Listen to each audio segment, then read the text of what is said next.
Hello, আজকে একটু share করব একটু অন্যরকমভাবে। মানে ওর একটু স্নানের পর যা কী অ্যাক্টিভিটি তো না, মানে স্নানের পর যা করে ও।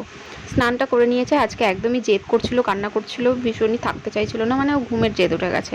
আর যেহেতু রবিবার জন্যই ওকে আমি বললাম ক্যামেরাটা একটু ধরে দে, তো তাই ধরে দিচ্ছিল। একদমই সাথ দিচ্ছিল না, বিশ্বাস করো। যদি আমি মানে অরিজিনাল ক্লিপটা দিতে পারতাম। মানে কান্না করছে। তো এইভাবে স্নান করানোর পর মাথায় চিরুনি করা হয়ে গেছে, চিরুনি করে মেডিসিন খাওয়ার থাকে, মেডিসিন খাইয়ে ওষুধ মানে ক্রিম দিয়ে তারপরে এই যে ঠাকুর ঘরে নিয়ে এসেছি। মানে বসতেই চাইছিল না, তাও কোনো রকমভাবে না, মানে আমি ভাবি যে না আজকে কান্না করছে, করবো না, কিন্তু এটা করতে করতে ওর অভ্যেসগুলো বাজে হয়ে যাচ্ছে। মানে প্রতিদিনই ওইভাবে কান্না জুড়ে দিচ্ছে, মানে না তুই যতই কান্না কর তোকে এই অ্যাক্টিভিটিগুলো করতে হবে। তো ওই রোজ আমি ঠাকুর ঘরে নিয়ে আসি। ওর যেদিন মনে হয় সত্যি কথা বলতে ও নিজে থেকেই দেয়, আজকে জানি না কতটা দেবে।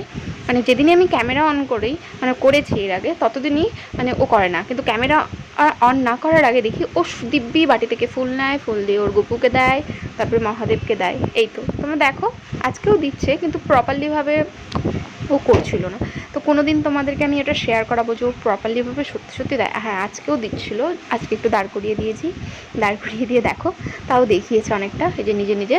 তারপরে আবার এখানে মহাদেবের কাছে একটু আগ বাড়িয়ে মানে আগিয়ে দিচ্ছিলাম, আচ্ছা দেখো, এই যে এবার দিবে, এই যে দিল। এই তো আর কি, জাস্ট কেমন লাগলো জানিও।